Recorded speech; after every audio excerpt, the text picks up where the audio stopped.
오늘 본문 제목은 다윗과 요나단입니다. 다윗과 요나단. 다윗이 블레셋의 선봉장이었던 골리앗을 꺾으리고 나서 폐색이 짙었던 이스라엘이 블레셋과의 싸움에서 기적적인 대승을 거두게 되었습니다. 그 일로 인해서 다윗은 이락 이스라엘의 구국의 영웅으로 떠오르게 되었습니다. 이 모든 광경을 지켜보았던 요나단의 마음속에는 이전에 알지 못했던 다윗에 대한 깊은 신뢰와 사랑과 존경의 마음이 우죽순처럼 피어올랐습니다. 그래서 요나단이 다윗을 얼마나 사랑했던지 자기 목숨같이 사랑했다고 말합니다. 1절 다윗이 사울에게 말하기를 마침에 요나단의 마음이 다윗의 마음과 하나가 되어 요나단이 그를 자기 생명같이 사랑하니라. 이미 요나단이 다윗을 신뢰하고 사랑함으로 그 마음이 하나가 되었다는 말은 믿음 안에서 연합이 되었다는 뜻이죠. 요나단과 다윗의 나이 차이는 한 20살 정도지만 요나단은 다윗을 사랑하여 깊은 우정을 맺었습니다. 이 나이 차이를 초월한 깊은 우정이 가능했던 이유는 둘 다 깊은 여호와 신앙을 갖고 있었기 때문에 동질감과 유대감을 느낄 수 있었던 거죠. 무엇을 할 수 있냐면 이처럼 그리스도인들은 그리스도 안에서 나이 차이를 초월한 친구가 될 수 있다는 것입니다. 여러분, 우리가 진짜 그리스도 신앙을 갖고 있다면 동질감과 유대감을 느끼기 때문에 다윗과 요나단처럼 나이 차이를 초월한 깊은 우정을 나눌 수 있습니다. 만일 우리가 진실한 신앙을 갖고 있는데 어떤 사람이 진실한 신앙으로 거룩한 목표를 향해 불굴의 도전을 하여서 승리하는 모습을 보게 될 때 우리는 감동을 받게 되고 우리는 그런 사람을 깊이 사랑해서 진실한 우정을 맺게 됩니다. 영국의 존 뉴턴은 목사로서 윌리엄 윌버포스보다 34살이나 많았습니다. 이 존 뉴턴은 한때 노예 무역상으로 종사했지만 회심 후에 자기가 일했던 경험을 토대로 노예 제도가 대단히 비성경적이고 그리고 비윤리적인 제도라는 사실을 깨닫고 이에 반대 입장을 분명히 했습니다. 그런 자신의 경험을 바탕으로 이 젊은 윌버포스에게 노예제 폐지의 중요성을 설파해서 윌버포스가 하원 의원으로서 노예제 폐지의 앞장서게 만들었습니다. 이 존 뉴턴이 윌버포스에게 끼친 가장 큰 영향은 바로 그의 회심과 노예제 폐지 운동에 대한 영감입니다. 아다시피 존 뉴턴은 어메이징 그레이스를 작시한 분이죠. 윌버포스는 하원 의원으로서 노예제 폐지 운동가였습니다. 두 사람은 깊은 신앙을 바탕으로 서로를 지지하고 우정을 나누었습니다. 윌버포스는 어린 시절 뉴턴을 만나서 그의 지도를 받게 되었고 뉴턴은 윌버포스의 멘토가 되었습니다. 뉴턴은 윌버포스에게 정치에서 하나님을 섬기고 그리고 노예제 폐지 운동을 열심히 하라고 격려해 주었습니다. 뉴턴은 윌버포스의 영적인 멘토로서 20년 동안 그를 지도해 주었습니다. 그래서 서로의 신앙과 삶에 대해 논의를 했죠. 뉴턴은 과거 노예 무역에 대한 회개를 통해서 윌버포스에게 큰 영감을 주었습니다. 그래서 이 두 사람은 노예제 폐지와 영국의 도덕적 개혁이라고 하는 공동 목표를 공유했어요. 윌버포스는 뉴턴을 깊이 신뢰하고 존경했고, 뉴턴은 윌버포스의 이 정치적 결정과 헌신을 적극적으로 지지하고 존중해 주었습니다. 뉴턴과 윌버포스의 이 우정은 영국과 유럽의 사회적 변화에 큰 영향을 끼쳤습니다. 윌버포스는 뉴턴의 영향으로 노예제 폐지라는 뜻을 세운 후 마침내 46년이 지난 1833년에 노예제도 폐지법이 의회를 통과했습니다. 그러니까 윌버포스가 뉴턴의 영향을 받아서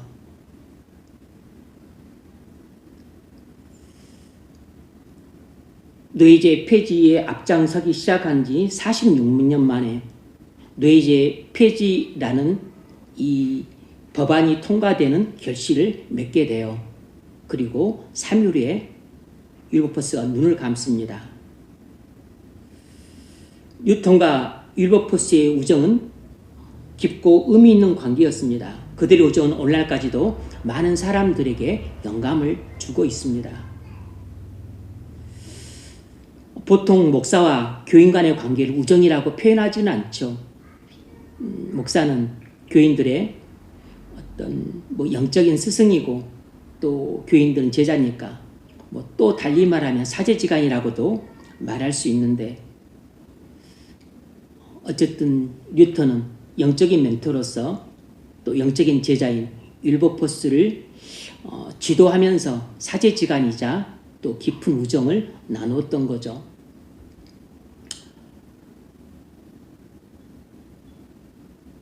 여러분에게도 이렇게 여러분들의 그 영적인 지도를 해주는 영적인 멘토가 반드시 이 땅을 살아가는 데에는 필요합니다.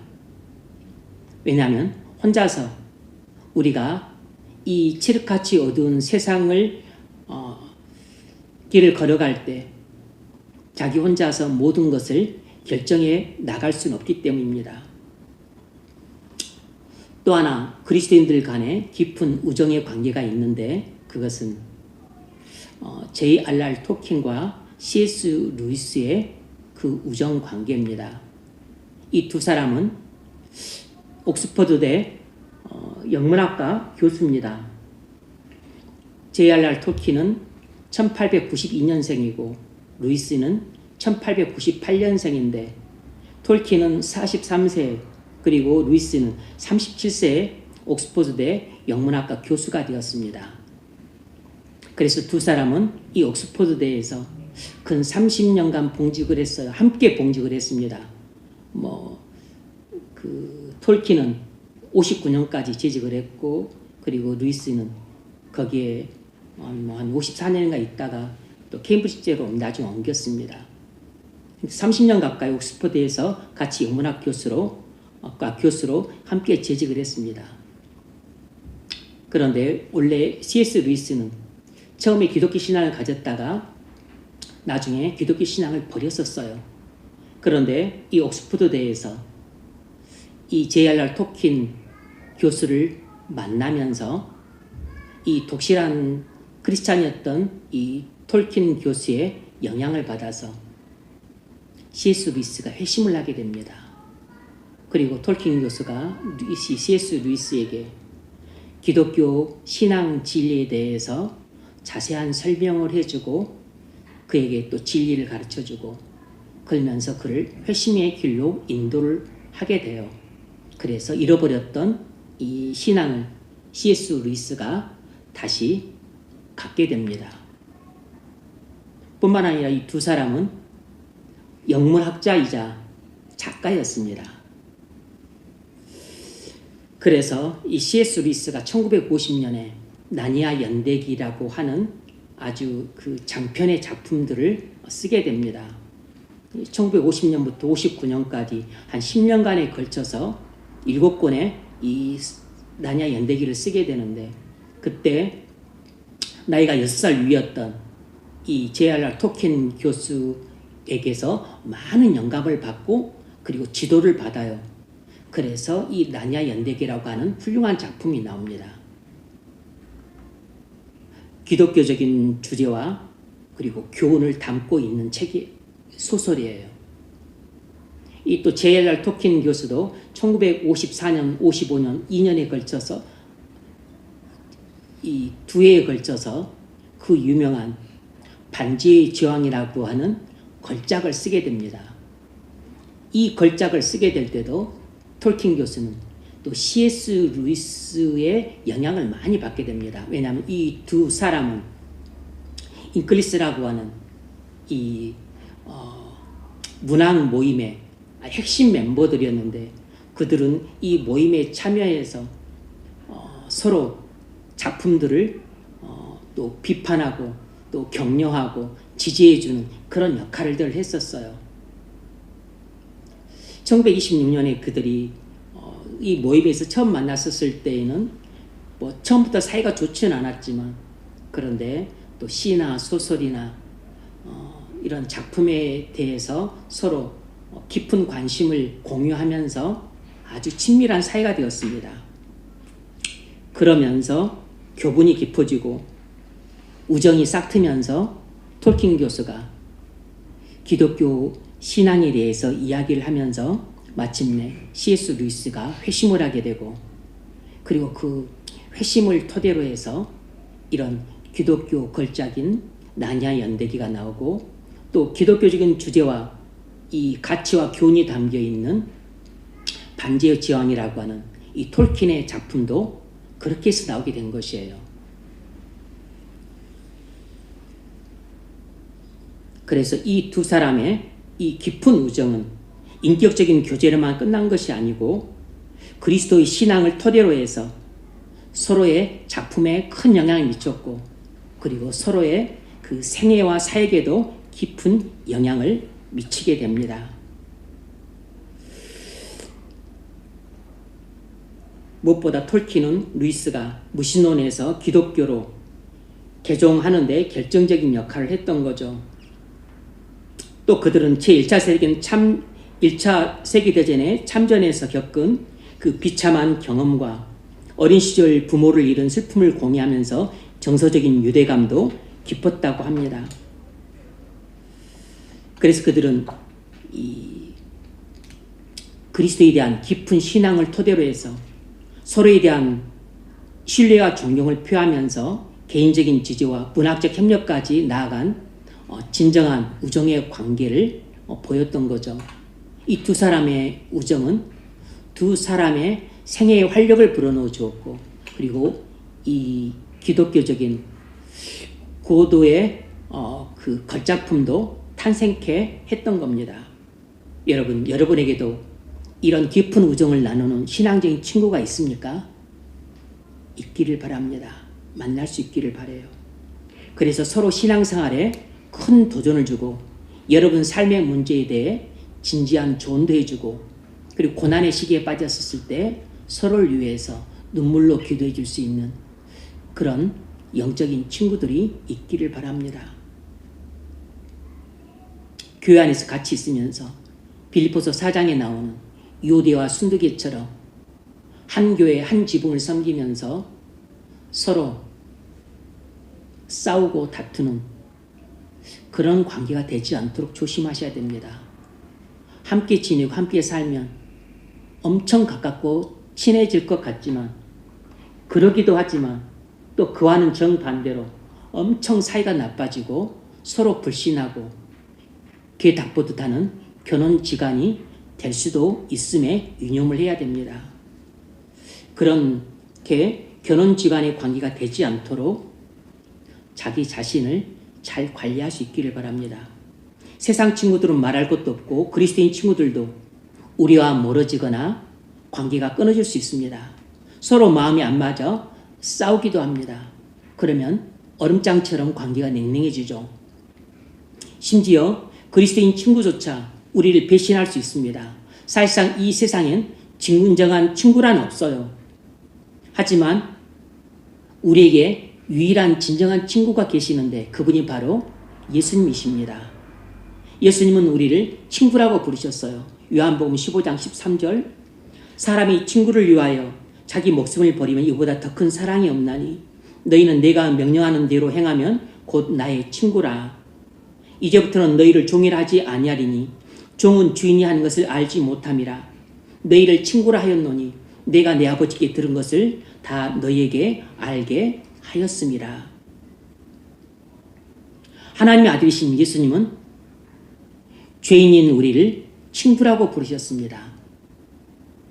하나님의 아들이 죄인인 우리를 친구라고 부를 수 있는 것은 우리가 친구 될 자격을 갖췄기 때문이 아니고 우리를 너무나 사랑하시기 때문에 자기 핏값으로 주고 사셔서라도 우리를 친구 삼으시겠다는 사랑의 의지에서 나온 것입니다. 여러분, 요나단의 다윗에 대한 사랑은 그리스도의 우리에 대한 사랑을 예표합니다. 요나단은 왕의 아들로서 왕의 계승자였지만 다윗을 사랑하여 자기의 왕의 계승을 포기하고 다윗에게 왕의 계승자임을 나타내는 겉옷을 입혀주었습니다. 이것은 학자들의 주석에 의하면 다윗이 왕으로 기름 부음 받은 자임을 요나단이 알아채고서 자기가 아버지를 이어서 왕자에 앉을 것을 포기하고 다윗에게 보좌에 앉을 권한을 양도하는 것이라고 그렇게 말하고 있습니다. 그리고 다윗의 목숨을 살리고자 자기 목숨을 아끼지 않았습니다.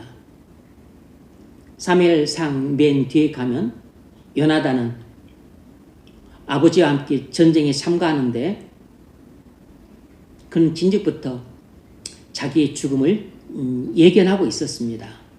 그래서 다윗에게 자기 자녀손들의 그 후위를 부탁을 했어요.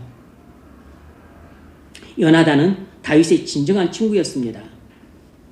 이처럼 주님은 우리의 영원한 친구세요. 주님은 우리를 무한히 사랑하셔서 하늘 보좌를 버리고 이 땅에 내려오셔서 우리 죄를 대속하기 위해 자기 목숨을 버리셨습니다. 세상에 이런 친구는 없죠.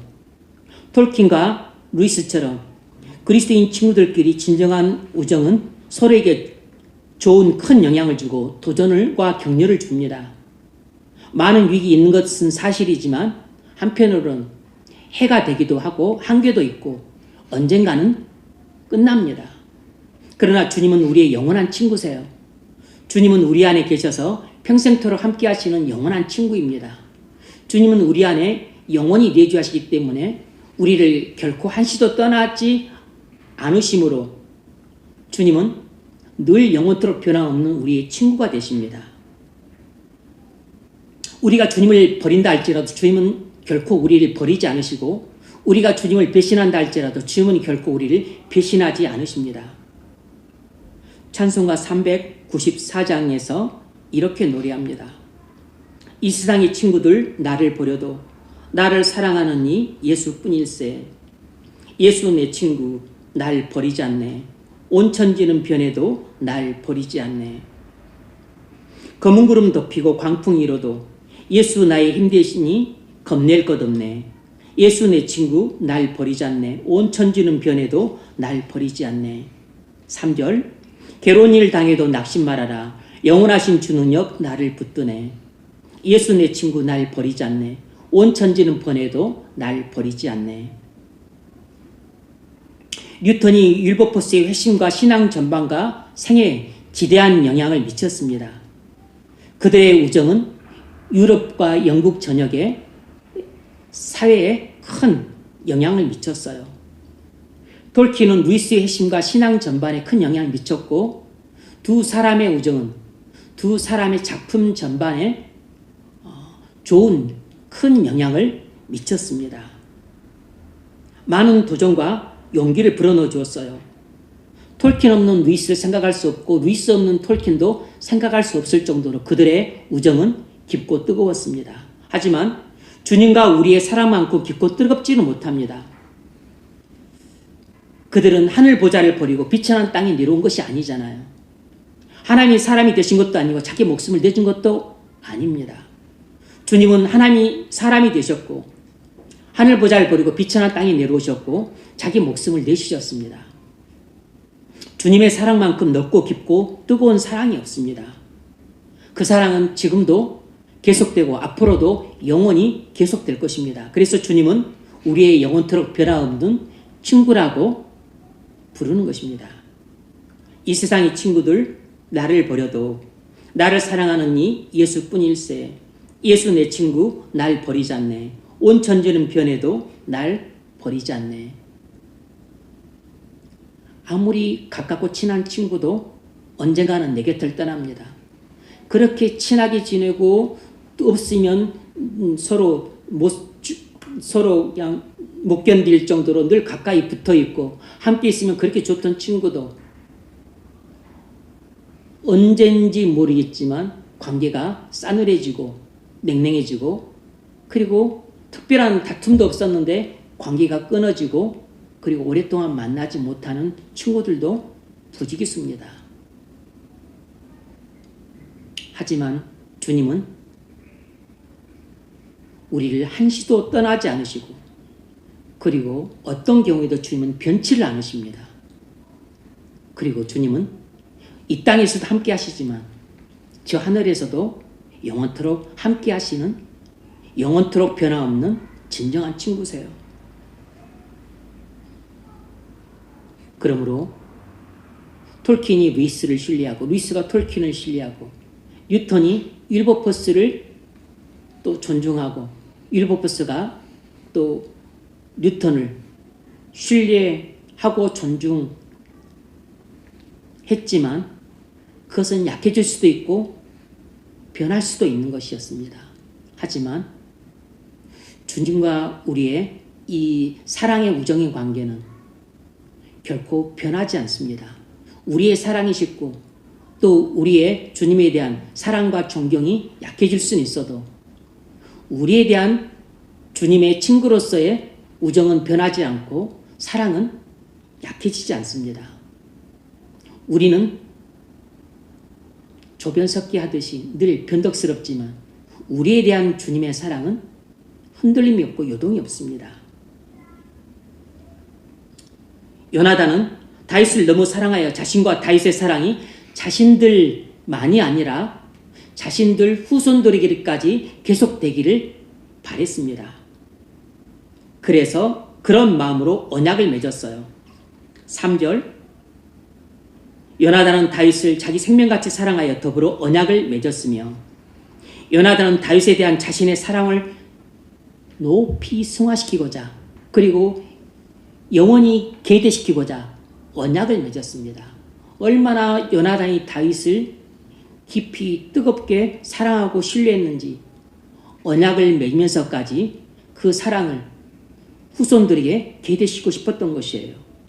여러분, 혈연 관계보다 더 깊은 사랑으로 맺어지는 관계가 언약 관계입니다.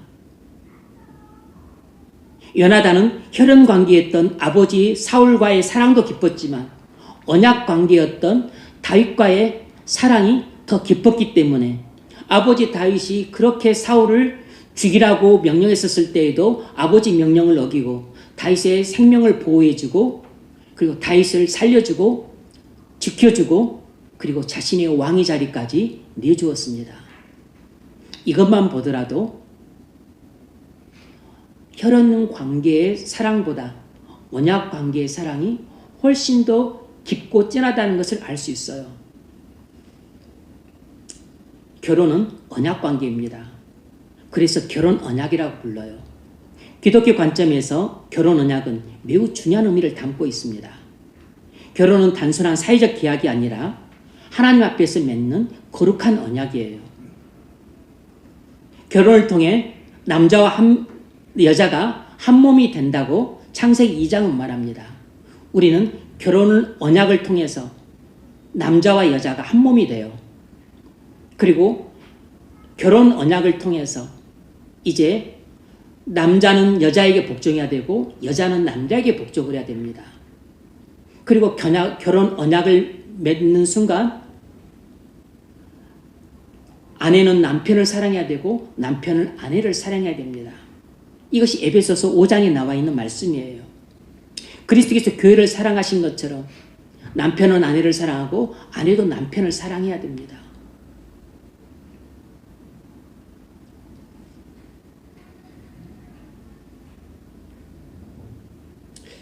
결혼 언약은 하나님 앞에서 서약입니다. 그래서 하나님 앞에서 맺어주고 하나님이 그 결혼의 기초가 되어서요. 그리고 언약을 통해서 부부간에 사랑과 헌신을 약속합니다. 이 결혼 언약은 부부가 서로에게 사랑과 헌신을 약속하는 시간이에요. 단순한 감정 이상으로 서로를 존중하고 배려하고 어려움 속에서도 버리지 않고 배신하지 않고 검은 머리가 팥불이 되도록 함께 하겠다는 맹세의 시간입니다. 그리고 서로 이기적인 욕망을 만족시키기 위해서 결혼하겠다는 세약이 아니고 상대방을 위해 희생하고 용서하겠다는 세약을 하는 것이에요. 그래서 갈등이 생길 때마다 부부는 서로 용서하고 어려움이 생길 때마다 서로를 배려해주는 그런 희생과 용서가 필요한 것입니다. 결혼은 단순한 말이 아니고 하나님과 가족과 친구들 앞에서 맺는 깊은 영적인 약속입니다. 이 약속을 통해 부부는 서로 존중하고 사랑하고 하나님께서 주신 축복 속에 함께 살아가기를 맹세하는 것이에요. 그래서 결혼 언약으로 맺어진 부부 사이의 사랑은 혈연 관계로 맺어진 형제 간의 사랑보다 더 깊은 것입니다. 심지어는 혈연 관계로 맺어진 부모 자식 간의 사랑에 보다도 더 깊어져야 당연한 것이에요. 그래서 결혼하기 전에는 가장 가까운 관계가 부모와 자식 간의 관계이기 때문에 1촌이에요. 형제 간의 관계는 2촌이죠. 그런데 부부 간의 관계는 혈연 관계가 아닙니다. 그래서 인척관계, 아무런 인척관계가 아니에요. 그래서 1촌도 아니고 그냥 0촌입니다. 아무런 관계가 없어요. 하지만 언약을 통해서 서로 결혼해서 언약관계가 되었기 때문에 부부관계는 부모와 자식 1촌 관계보다 더 가까운 관계입니다. 그리고 부모와 자식 간의 이 사랑보다 이 세상에는 더 깊은 사랑이 없는데, 그런데 남편과 아내의 사이에 언약관계로 맺어진 부부 사이의 사랑은 부모와 자식 간의 사랑보다 더 깊어야 되는 것이 당연한 것입니다. 더 깊어야 되는 것이 정당하고 합당한 것이에요.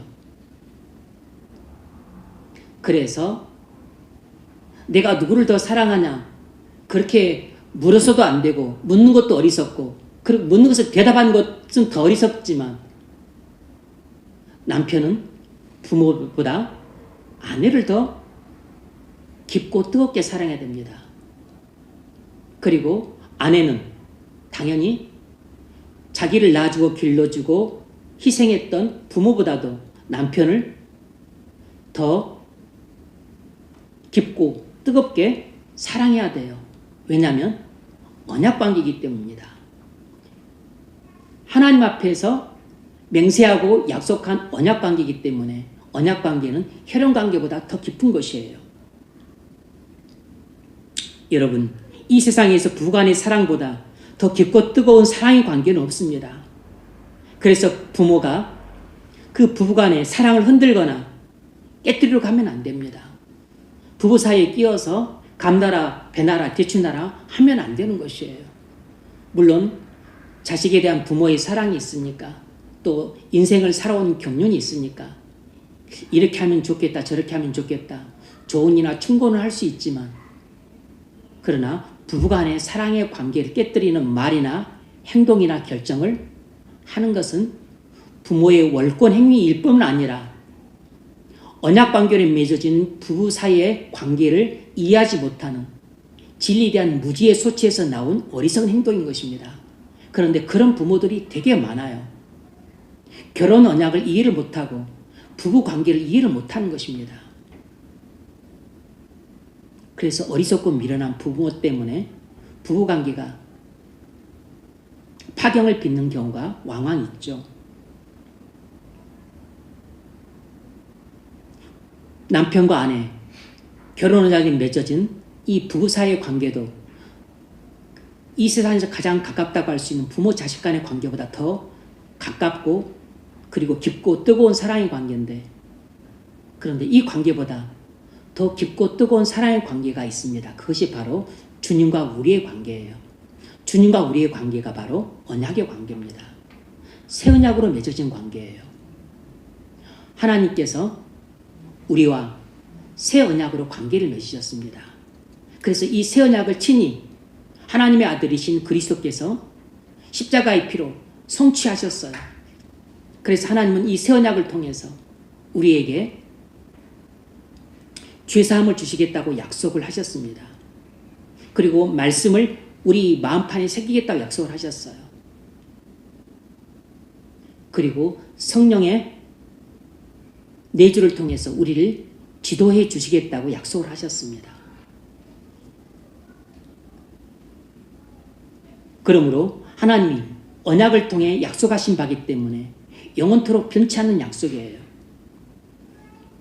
이것을 마태복음 26장 28절에서 주님은 이렇게 설명합니다. 이것은 죄사함을 얻게 하려고 많은 사람을 위하여 흘리는 바 나의 피 곧 언약의 피니라. 이것이 하나님과 우리의 언약 관계입니다. 그러므로 하나님이 당신의 피로 우리와 맺은 언약이기 때문에 영원히 변치 않는 언약이에요. 그 말은 우리에 대한 주님의 사랑은 어떤 경우에도 영원토록 변치 않는다는 것입니다. 우리가 주님을 배신해도 변치 않고 우리가 주님을 미워한다 할지라도 변치 않는 것이에요. 결혼 언약은 깨지기도 합니다. 이혼을 하잖아요. 서로 싸우기도 하고 다투기도 하고 미워하기도 하고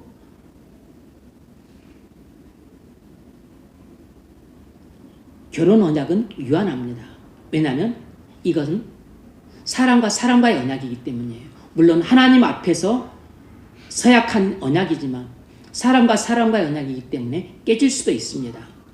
하지만 새 언약은 하나님과 사람이 맺은 언약이 돼 하나님이 죄인된 우리를 위해 일방적으로 맺으신 언약이에요. 그래서 하나님이 죄인된 우리에게 일방적으로 맺으신 언약이기 때문에 이것은 영원토록 깨지지 않습니다. 그래서 새 언약은 영원한 언약이에요. 주님과 우리가 맺은 언약, 영원한 언약입니다. 그래서 우리에 대한 주님의 사랑이 영원할 수밖에 없는 이유는 바로 주님과 우리가 맺은 언약이 영원한 언약이기 때문에 우리에 대한 주님의 사랑도 영원한 사랑일 수밖에 없는 것입니다. 그리고 주님이 우리의 영원한 구속주가 되시고 우리의 영원한 주님이 되실 수밖에 없는 것도 바로 우리와 맺은 영원한 언약 때문에 그런 것이에요. 그래서 주님과 우리의 사랑도 영원토록 넓고 영원토록 깊고 영원토록 뜨겁고 그리고 영원토록 변함없는 사랑을 주님이 우리에게 베풀어 주시는 것입니다. 주님에 대한 우리의 사랑은 식기도 하고 약해지기도 하고 또는 미움으로 바뀌기도 하지만 죄인된 우리에 대한 주님의 사랑은 일관되고 변함없고 영원토록 늘 동일한 사랑입니다. 요나단이 다윗을 너무 사랑해서 언약 관계를 맺었을 뿐만 아니라 그것만으로는 안 되겠다 싶어서 왕세자임을 나타내는 자기의 겉옷을 다윗에게 입혀주고 자기의 군복을 벗어서 입혀주고 그리고 칼과 활과 띠를 다 입혀주었습니다. 마찬가지로 주님은 우리를 사랑하셔서 우리와 영원한 언약 관계를 맺으심으로 우리에 대한 변치 않는 사랑을 맹세하시고 확약하셨지만 그것으로 부족해서 그 언약을 통해서도 이미 우리에게 약속해 주신 대로 우리에게 죄사함을 약속해 주셨지만 약속대로 우리에게 죄사함과 함께 하나님의 의의 옷을 입혀주셨습니다. 하나님의 의의 옷을 입혀주셨기 때문에 우리가 하나님 앞에 어이시 설 수 있게 되었고, 그래서 하나님의 자녀가 되어 천국에서 영생 복락을 누리는 그 주님과, 신랑 되신 주님과, 우리가 새 신부가 되어서 신랑 되신 주님과 영원한 결혼 잔치에 참여할 수 있게 된 것입니다.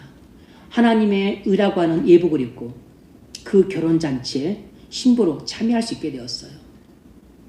요나단이 다윗의 군복을 입혀주신 것처럼 우리가 이 땅을 살 때 우리가 원수된 마귀와 싸워야 되므로 우리에게 의의 흉배를 입혀주셔서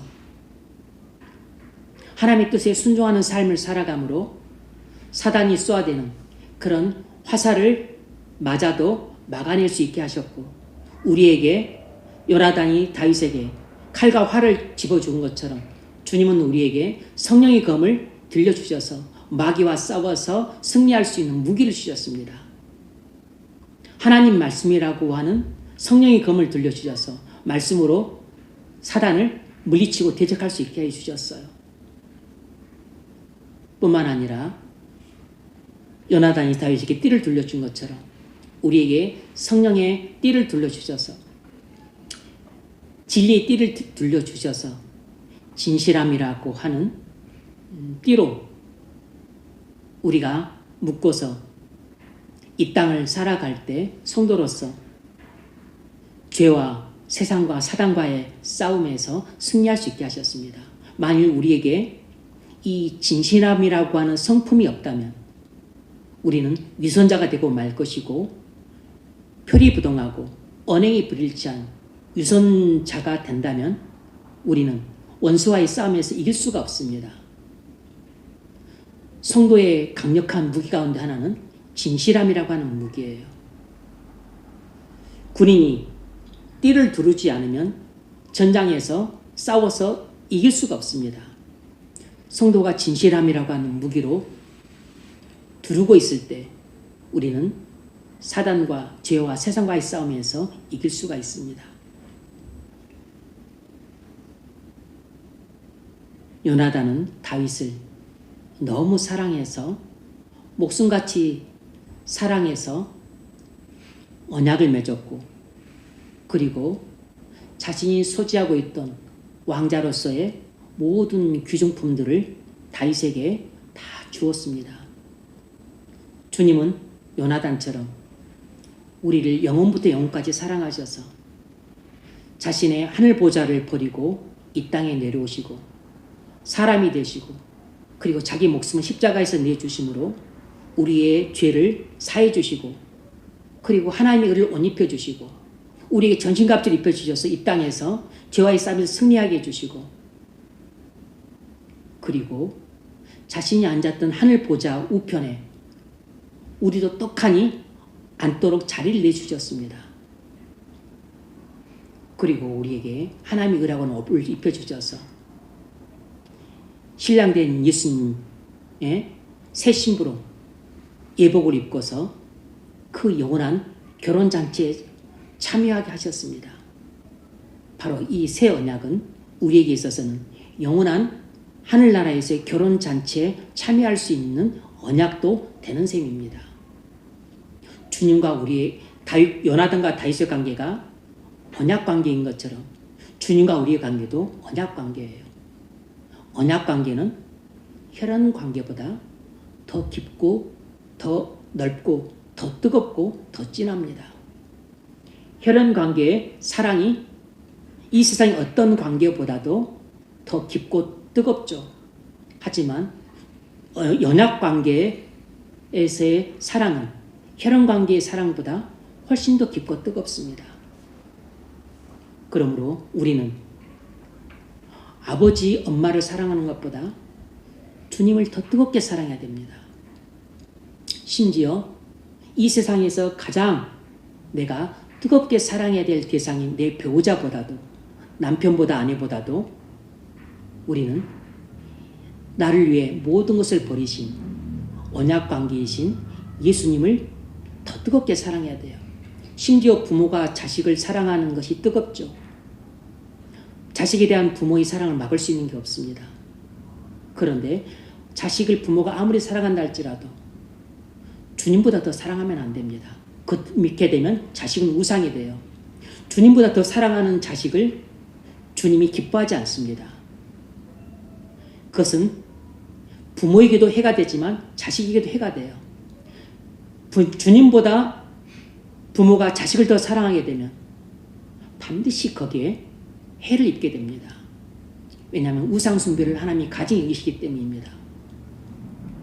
그러므로 부모는 자식을 사랑할지라도 인간적인 사랑을 해서는 안 돼. 인간적인 사랑을 하게 되면 인간적인 사랑을 다 우리는 하기 싫지만 인간적으로 자식을 사랑하게 되면 그것이 우상 숭배예요. 그것이 인본주의적인 사랑입니다. 그게 휴머니즘이에요. 휴머니즘적으로 자식을 사랑하게 되는 부모의 사랑은 자식을 다 망치게 되어 있습니다. 자식보다 주님을 더 사랑해야 우리는 주님의 사랑으로 자식을 사랑할 수 있고, 그리고 언약 관계로 자식을 바라봄으로 자식을 언약적인 사랑으로 사랑할 수 있게 돼요.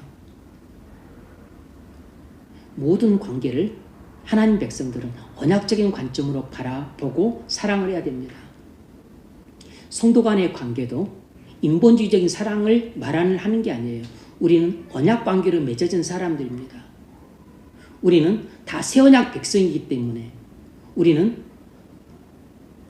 언약을 통해서 하나님과 관계를 맺었지만, 주님과 관계를 맺었지만 우리는 그리스도 안에서 다 언약 백성이 되었기 때문에 우리는 언약 관계 안에서 형제 자매가 된 것이에요.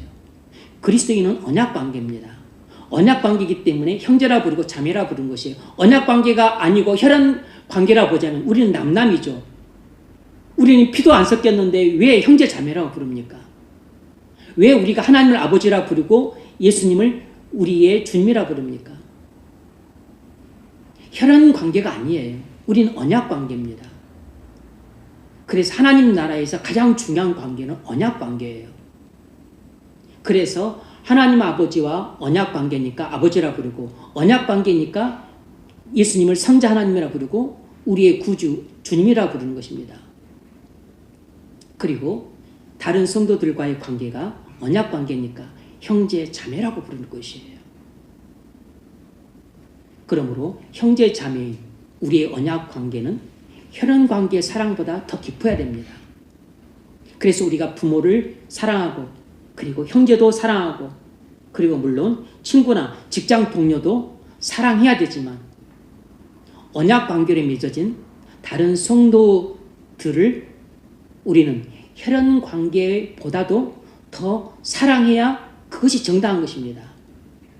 정말로 부모보다도 형제 자매를 더 사랑하고 피를 나눈 형제 자매들보다도 언약 관계인 성도들을 더 깊고 더 뜨겁고 그리고 더 넓게 사랑하는 사람이 진짜 그리스도인이고 진짜 언약 백성이고 진짜 성경이 말하는 언약 관계를 믿고 순종하는 성도를 할 수 있어요.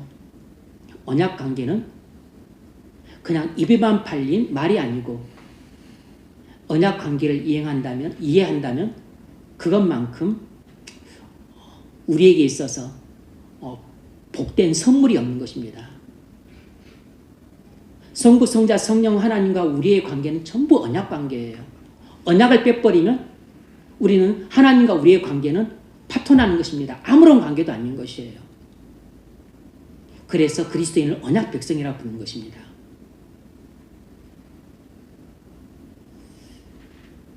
그러므로 우리가 혈연 관계도 소중히 여기지 말라는 뜻이 아닙니다. 무시해도 된다는 뜻이 아니에요.